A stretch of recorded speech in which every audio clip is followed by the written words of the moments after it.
de la Fiscalía General de la República, que inicia una investigación en contra de influencers que justo el día de la elección, el mismo 6 de junio, emitieron mensajes en los que pedían o llamaban a votar por el Partido Verde, preguntarle, y bueno, pues justo fue uno de los grandes ganadores en la Cámara de Diputados y pues va a ser también aliado de Morena, pero independientemente de eso, solo preguntarle si es necesario ese tipo de acciones que pudieran llevar a una especie de pues delito electoral, precisamente por haber pagado por una campaña en redes sociales que tiene mucho impacto con influencers para llamar al voto el mismo día de la elección, presidente. Gracias. Pues eso es un asunto de la Fiscalía, que ellos lo resuelven. No voy a opinar. Ya hablé bastante de lo de las elecciones, dije de que fueron elecciones limpias, libres, que estoy satisfecho. No dejaron de haber algunos actos indebidos, violaciones eufemísticamente llamadas irregularidades, pero nada que ver con las elecciones de Estado que llevaban a cabo los del Partido Conservador. Esos se robaban las urnas, bueno, nos robaron a nosotros hasta la presidencia, a todo el pueblo. Nada que ver, o sea, y en ese entonces los abajo firmantes avalaban los fraudes. Ahora me da mucho gusto de que cuando menos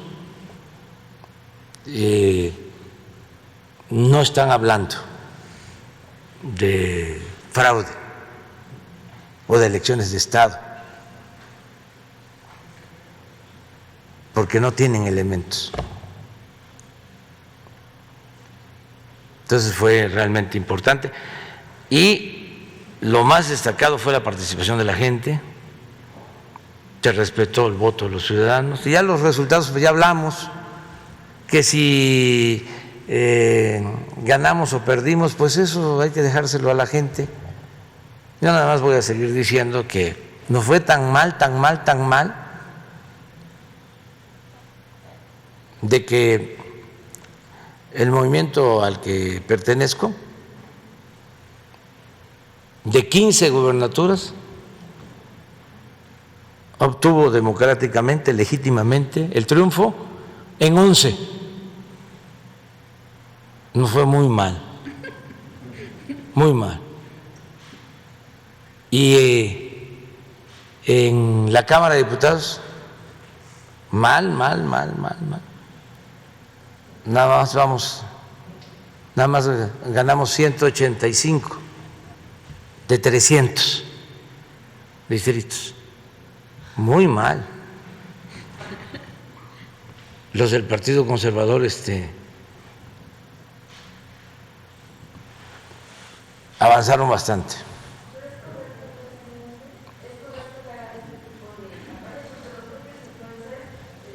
No, no es correcto, pero ya que hablamos aquí de la guerra sucia en la ciudad, de cómo les hablaban los del Partido Conservador, de que no votaran porque se había originado este lamentable accidente, la desgracia del metro, cómo utilizaron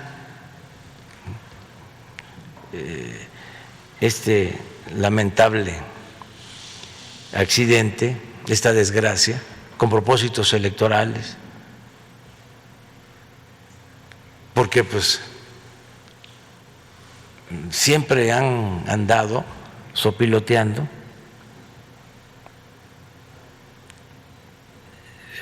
Acuérdense de que no había fallecido afortunadamente nadie por la pandemia y dieron por muerto a un señor, Joaquín López Dóriga, que afortunadamente vivió más tiempo, pero el sensacionalismo, el amarillismo, no, Es lamentable la inmoralidad, la falta de ética de los medios convencionales de información en México, con honrosas excepciones, y lamentable el servilismo, el sometimiento al poder económico de los llamados intelectuales, o mejor dicho, de los intelectuales orgánicos. Y todo porque vivían colmados de atenciones y de privilegios. Eran los hijos predilectos del régimen, dueños de medios de información, periodistas famosos, columnistas, intelectuales como Aguilar Camín, como Krause. Por décadas eran los jefes y causaron un daño tremendo porque cooptaron a la inteligencia o a la mayor parte de los escritores intelectuales, como sucedió en el Porfiriato, que la intelectualidad y el periodismo estaban al servicio del régimen, en este caso, al servicio del régimen y del poder económico. Afortunadamente están surgiendo jóvenes, gente nueva, de escritores, pintores, periodistas,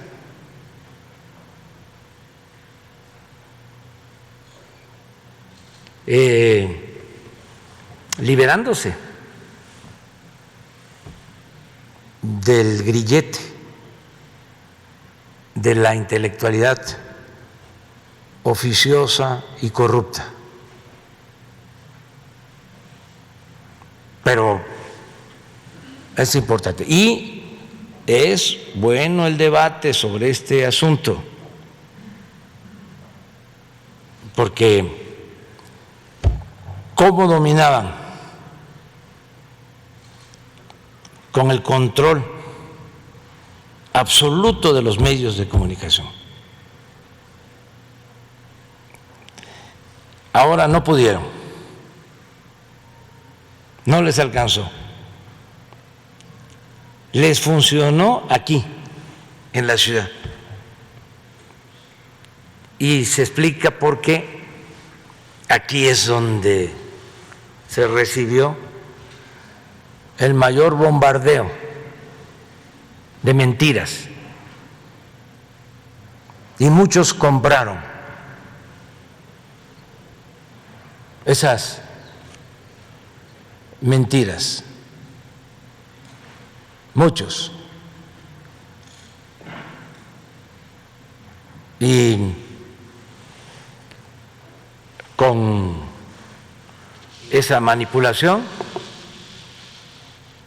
en la capital de la República, que siempre había estado a la vanguardia, ahora hubo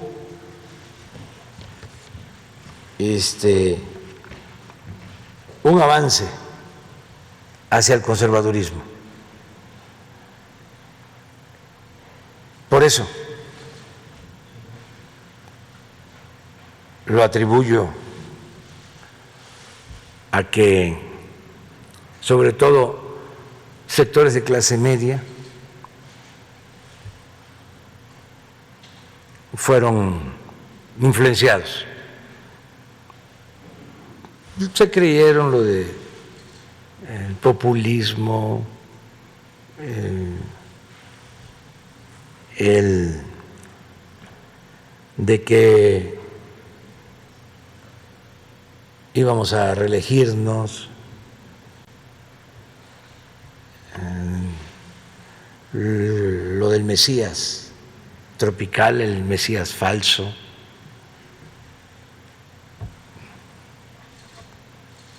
etcétera, etcétera, etcétera. Pero hasta las piedras cambian de modo de parecer. Es muy interesante de cómo la gente humilde, la gente pobre, sí internalizó bien el mensaje. ¿Y por qué? Porque todo mundo sabía de la corrupción que imperaba en México.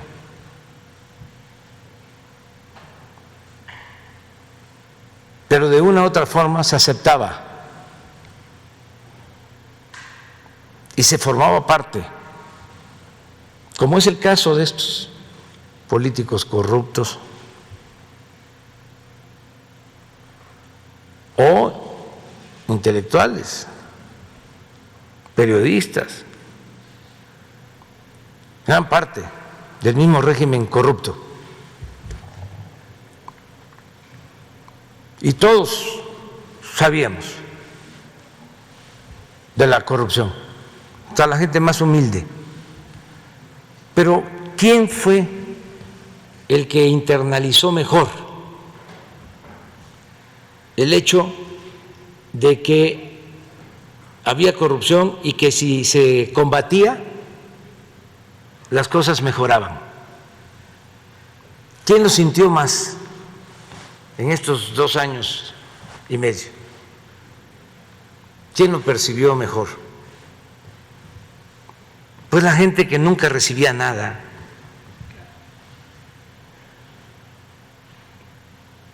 Porque no eran tomados en cuenta, porque se les daba la espalda. Y de repente empiezan a recibir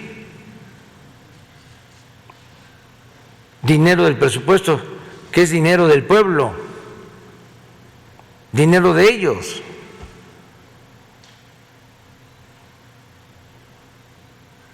Y empiezan a darse cuenta de que otro México es posible.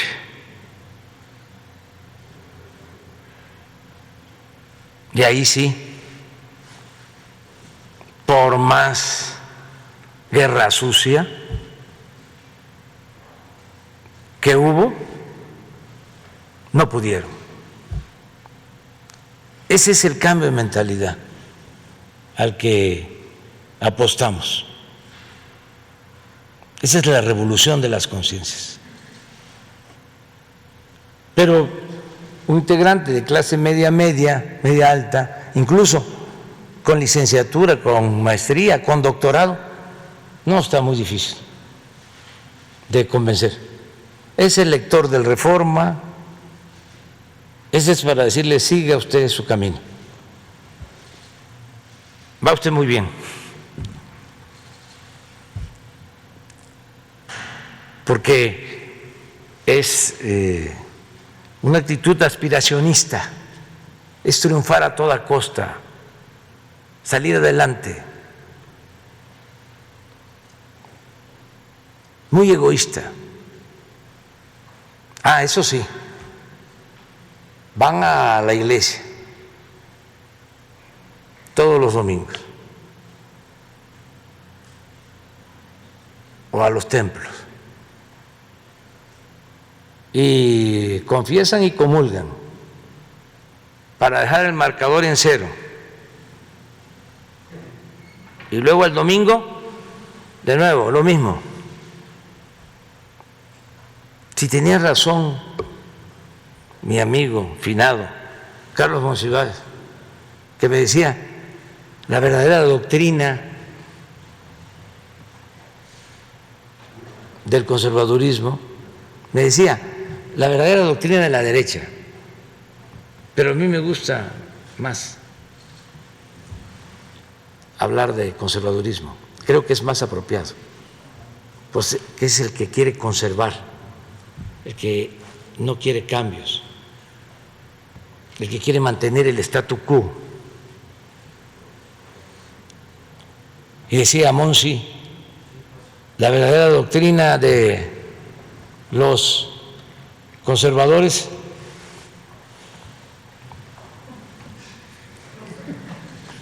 es la hipocresía.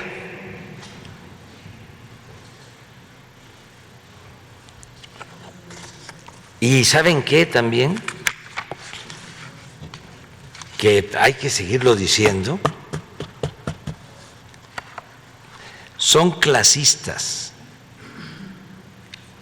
y racistas.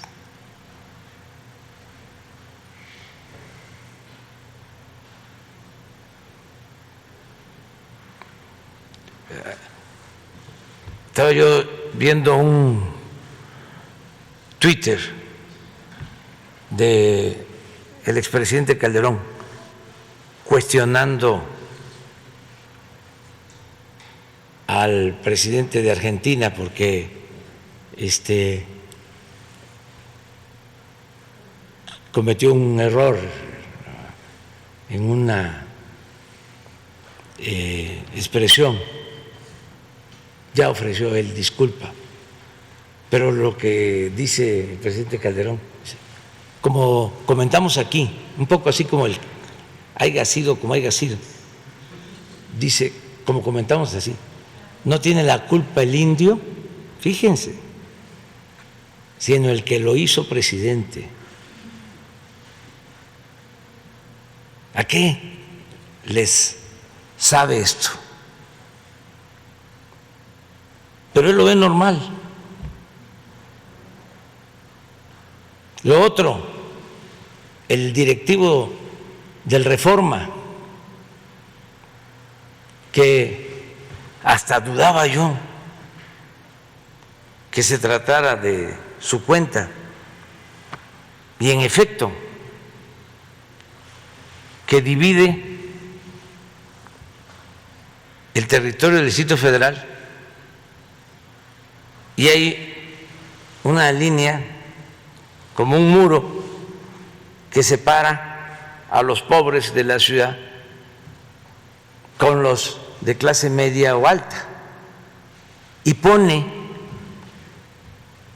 en la franja de los de clase media y alta, porque esa es la mentalidad conservadora, pone, estos son los que pagan impuestos, y del lado de los pobres, de los trabajadores, de las delegaciones donde vive la gente con menos ingresos, pone, estos son los que reciben subsidio. Primero,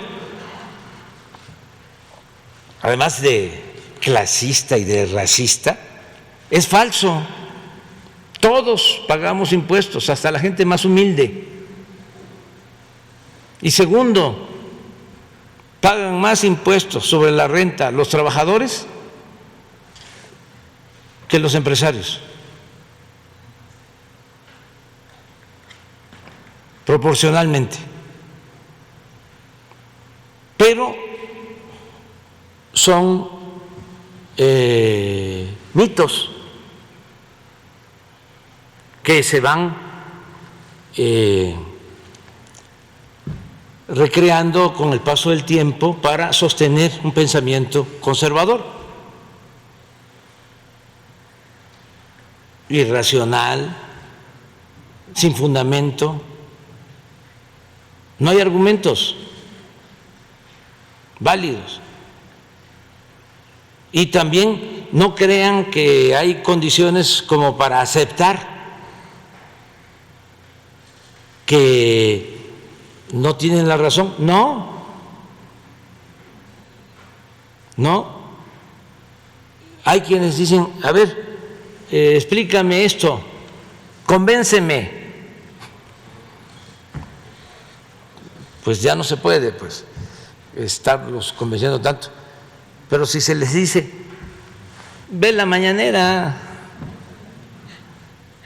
infórmate. No.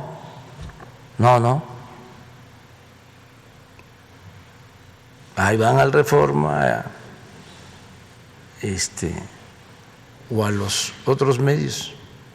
Pero bueno, somos libres. Ya me voy. Adiós, si no, no llego.